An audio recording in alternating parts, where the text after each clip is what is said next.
All right. So more from 8.4, trig substitutions. I promised that this, in theory, should sort of fit the format of root of a squared plus x squared. But something seems a little different about this one. So this is the integral of x squared over the quantity, x squared plus 36 squared. So very obviously, first thing, there is no root here. So what's going on? It's not something we can just integrate with a different technique, right? It's not like a long division or anything like that. It's not really something that's set up to go a different way. And we do have something that, is looking kind of like what we would want, which is this sort of x squared plus 36 on the bottom, just that it's squared instead of taken to the root. And so what we're going to do is just sort of notice that this quantity squared would be the same thing as the root of x squared plus 36. So I can essentially just let's just pretend it was a root instead. And so then rather than being squared, what would happen is the whole thing would get raised to the 4th power instead. So it's kind of just a goofy trick. It allows us to expand kind of what we would start with, right? So if we don't see a root directly there, you could maybe get there with a move kind of like this. I think later on we'll see something that's kind of a hybrid one where you have maybe a 3/2 power, right? Which would be sort of a root, square root, like cubed. So that stuff still works. You just have to do this quick little kind of rewrite first. So that's okay. The triangle we've got, right? So now we're in, right, root of a squared plus x squared territory. My theta's here. So what was that setup supposed to be? It's my x value is here. The a value would be 6, right? So this is 36. So my a value is 6, and then that's going to get me my root x squared plus 36 here. I'm playing a little fast and loose with the order of this, right? A squared plus x squared versus x squared plus a squared.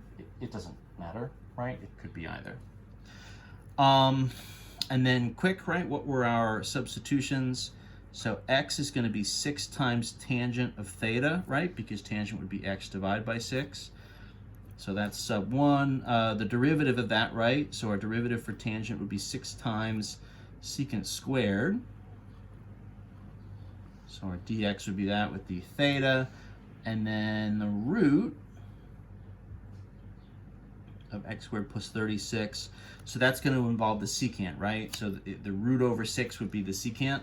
So then 6 times secant of theta is going to be our root. So those are the 3 subs. If we put them to work, so integral, that looks weird. So what do I have? So x, so that's 6 times tangent theta, so that quantity squared, over, so this is now root to the 4, so the root is 6 times secant. So those numbers are going to be kind of big, times my dx was what, 6 secant squared theta, d theta. Now, before I get down the rabbit hole of, 6 squared is 36, times 6 again is 216, and on and on and on. But before I start doing that, let's just look and cancel some things out, right? So 6x squared, and this would be what, 36? So this is 3 6's up top and 4 6's on the bottom. So this is going to be 1/6, the integral, and then what's going to cancel here? So this is 4 secants. On the bottom, this is 2 up top, so 2 of those are going to cancel 2 of these. And then I've got 2 tangents left over up top. So I've got secant squared underneath, tangent squared. Okay. A couple ways to approach this. Think about it for a second. So we can do the same kind of thing that we did. I think we had something that was, cosine or sine. Squared over squared that looks something kind of like this, or maybe I'm misremembering from example I did. In any event, what you can do is if we take, here's my sheet, right? Back in 8.3, we have the substitution tangent squared is the same thing as secant squared minus 1. Right? So the tangent that's up top here, I wonder if this is best. Yeah, whatever. Let's just give it a shot. So what did I just say? Tangent squared should be secant squared minus 1 over secant squared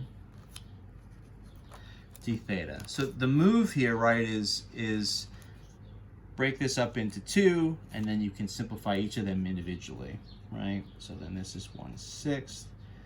This is the integral. So secant squared over secant squared. So that's just going to cancel down to 1, right? Minus 1 over secant squared.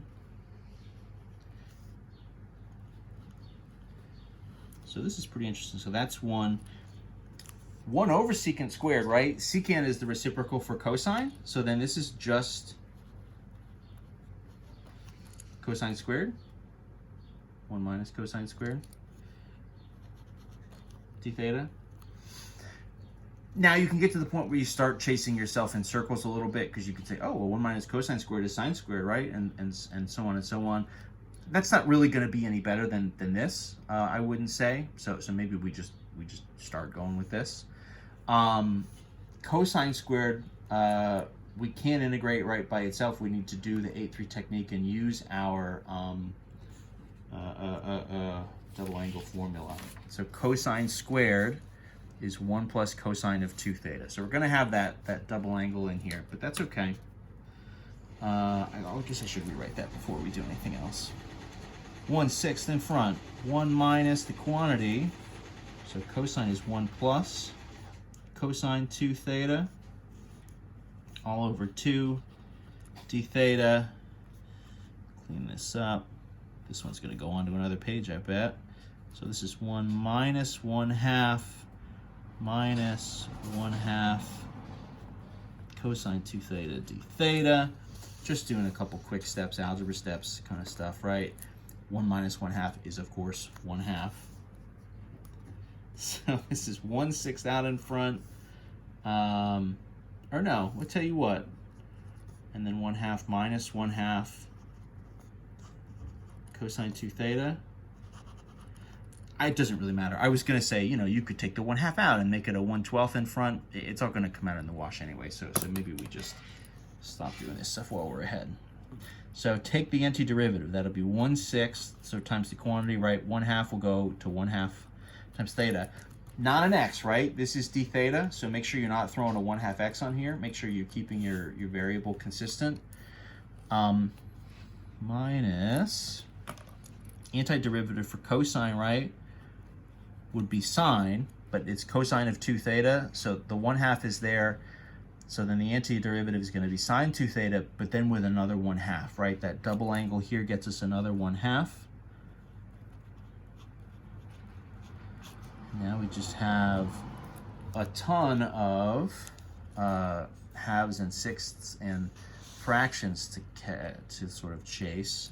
So this will be 1 over 12 theta minus 6 times 4, 1 over 24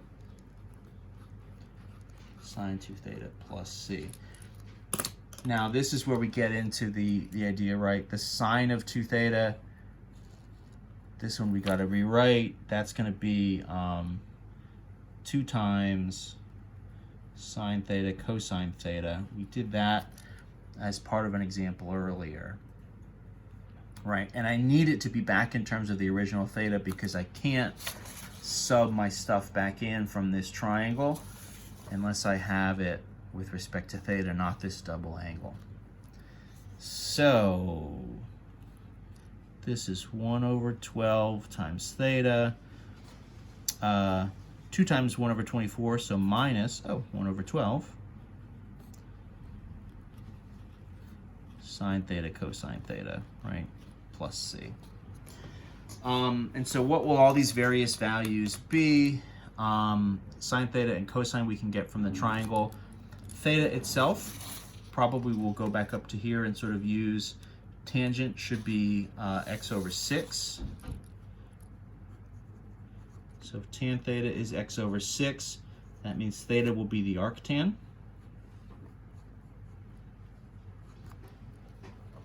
Whoops, I probably should have it in the frame if I'm talking about it. So from the triangle, tangent of theta is x over 6. So theta would be the arctan, right, would be the inverse. So this is going to be 1 over 12 arctan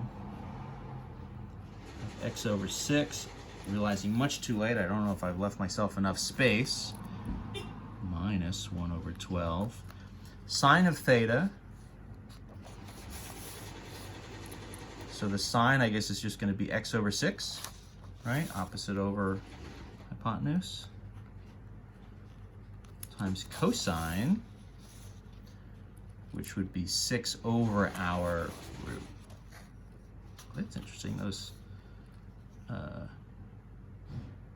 no, what am I saying? I did the wrong thing for sine, right? Sine and cosine should be over the same thing. Sine is going to be x over the root. Cosine is going to be 6 over the root.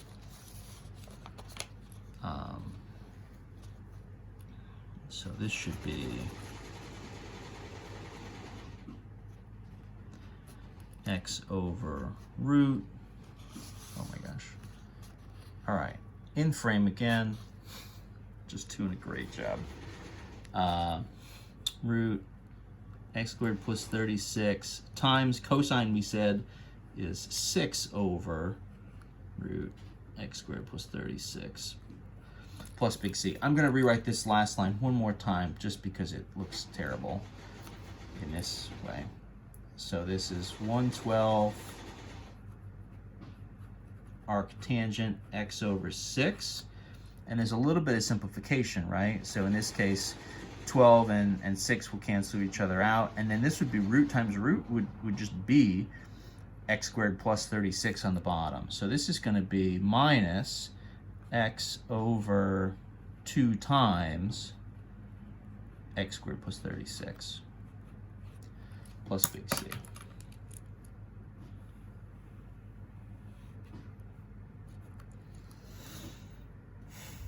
So that's going to be our final answer.